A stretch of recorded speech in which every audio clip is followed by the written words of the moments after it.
అందరికీ నా హృదయపూర్వక నమస్కారం. మా తరపున ఈ కార్యక్రమం పెడదామని నేను, నరేష్ గారు, శ్రీకాంత్ గారు అందరూ ఏర్పాటు చేసుకున్న టైంలో సుబ్రహ్మరెడ్డి గారు నేను పెడతాను శివాజీ, నాకు చాలా కావాల్సిందంటే మీరే ఇంట్రెస్ట్ చేశారు, ఎవరు పెడితే ఉంది ఆ మహానటిని తలుచుకోవటమే కావాలి మనం.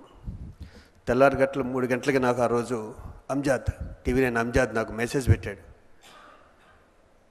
నేను షాక్ అయ్యాను. ఫస్ట్ అసలు ఏంటి దేవతలు కూడా చనిపోతారు అనిపించింది నాకు. ఫస్ట్ టైం తెలిసింది దేవతలు కూడా చనిపోతారు అని.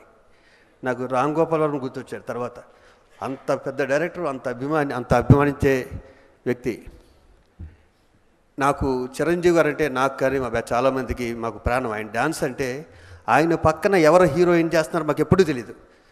ఎవరైనా హీరోయిన్ ఉందనుకోం కూడా, కానీ ఒకే ఒక సినిమాలో మాత్రం జగదేక వీరుడు అతులకు స్తుందులో మాత్రం మాకు హీరోయిన్ ఉందని తెలుసు, ఆవిడ శ్రీదేవి అని తెలుసు.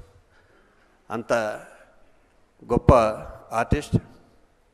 మా సిల్వర్ జూబ్లీ ఇయర్లో ఆవిడ లేకపోవటం అన్నది మా దురదృష్టం.